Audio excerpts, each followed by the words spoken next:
जरांगे पाटील यांची ओबीसी मधून मराठा समाजाला आरक्षण देण्याची मागणी योग्य आणि संविधानिक।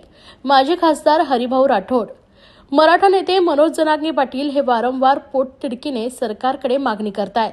ओबीसी मधूनच आम्हाला आरक्षण द्या। त्यांची मागणी योग्य आणि संविधानिक आहे। तर राज्य सरकारला फक्त ओबीसी मधून तर केंद्र सरकारला एससी, एसटी आणि ईडब्ल्यूएस व्यतिरिक्त अन्य पर्यायातून आरक्षण देता येत नसल्याने सध्या दिलेलं आरक्षण हे असंविधानिक आहे असा दावा ज्येष्ठ संविधान अभ्यासक तथा ओबीसी नेते माजी खासदार हरिभाऊ राठोड यांनी पत्रकार परिषदेत केला आहे। माजी खासदार राठोड म्हणाले की बाळासाहेब आंबेडकर हे सांगतात मराठ्यांचं ताट वेगळे तर ओबीसींचं ताट वेगळे, वेगवेगळे ताट करणे याचा अर्थ भारतरत्न कर्पूरी ठाकूर फॉर्म्युला वापरून कुणबी मराठा एकत्र करून वेगवेगळ्या ताटात आरक्षण दिले तर सर्वच मागासवर्गीय प्रवर्गाला आरक्षणाचा लाभ होईल। मनोज जरांगे पाटील यांची ओबीसी मधून मराठा समाजाला आरक्षण देण्याची मागणी कायदेशीर आणि संविधानिक असल्यामुळे आमचा त्यांच्या आंदोलनास पाठिंबा असल्याचं ओबीसी नेते माजी खासदार हरिभाऊ राठोड यांनी सांगितलंय। तसेच 10% वेगळे आरक्षण देण्याचा सरकारने घेतलेल्या निर्णयाचा पुनर्विचार करावा असा सल्ला देखील त्यांनी दिलाय। दरम्यान राज्य सरकारला अशा पद्धतीने स्वतंत्र आरक्षण देण्याचा अधिकार नाही, त्यामुळे त्यांनी दिलेलं आरक्षण हे असंविधानिक असून त्याचं पुनर्लोकन करावं आणि ओबीसी आरक्षणाची 27% मर्यादा वाढवून मराठ्यांनाही ओबीसी मधून आरक्षण द्यावं। ते आरक्षण संविधानिक होईल आणि सर्वोच्च न्यायालयातही टिकेल असा दावाही हरिभाऊ राठोड यांनी केलाय। बघा काय झालंय की ओबीसी मध्ये मराठा समाज मोठ्या प्रमाणात 70-80% कुणबी म्हणून आधीच आलेला आहे आणि तो जवळपास मंडल आयोग लागू झाल्यापासून आणि 2001 साली जो GR निघाला होता कुणबी मराठा 1 असल्याचा तेव्हापासून आणि त्यानंतरही मोठ्या प्रमाणात मराठा समाजाने कुणब्याचे दाखले घेतलेले आहे। त्यामुळे जो आता आम्ही सांगतो की धक्का लागू नये म्हणतात, तुम्ही धक्का लावायचा नाही म्हणतात, पण जो धक्का लागलेला आहे त्याचं काय त्याच्याबद्दल तो बोलत नाही, भुजबळ साहेब बोलत नाही।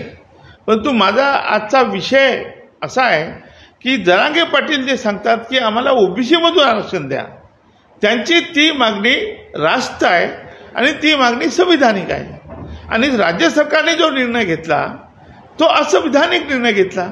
कारण जेव्हा मागासवर्गीय आयोगाने रिकमेंडेशन केलं त्यांनी सांगितलं की मराठा समाज सोशली अँड एज्युकेशनली बॅकवर्ड आहे म्हणजे ओबीसी आहे, मग त्यांना ओबीसी मध्ये न देता तुम्ही वेगळं आरक्षण दिलं म्हणजे ते असंविधानिक झालं। कारण आपल्याकडे 4च आरक्षण आहे, एससी, एसटी, ओबीसी आणि ईडब्ल्यूएस आणि त्यापैकी एससी, एसटी आणि ईडब्ल्यूएसचा अधिकार सेंट्रलला आहे आणि या राज्य सरकारला ओबीसी मध्ये टाकायचा अधिकार आहे। मग तो आपला अधिकार न वापरता जे आपल्याला अधिकारातच नाही ते आरक्षण तुम्ही दिलंय तर ते टिकणारच नाही आहे। त्यामुळे माझं असं म्हणणं आहे की अजून वेळ गेली नाही, आपल्याला 2-3 गोष्टी करता येईल। एक तर आपलं जे आरक्षण आहे 27% ते आपल्याला 48% पर्यंत वाढवता येईल, कारण आपल्याकडे इम्पिरिकल डाटा उपलब्ध झाला आहे। बांटे आयोगाने सांगितलं की 37.70 म्हणजे 38% आपण ओबीसीला आरक्षण देऊ शकतो आणि आता जे शुक्र समितीने सांगितलं की मराठा समाज जरी 28% असला तरी आपण त्यांना 10% आरक्षण देऊ शकतो। मग 38 आणि 10 48 होतात। हे 48 हे आपण सर्वोच्च न्यायालयाच्या एका निर्णयानुसार याचिका क्रमांक 259/94 हे 2010चा निर्णय आहे सुप्रीम कोर्टाचा आणि इंदिरा साहांनी केसने जे कॅप लावली होती 50 त्याच्यानंतरचा निर्णय आहे।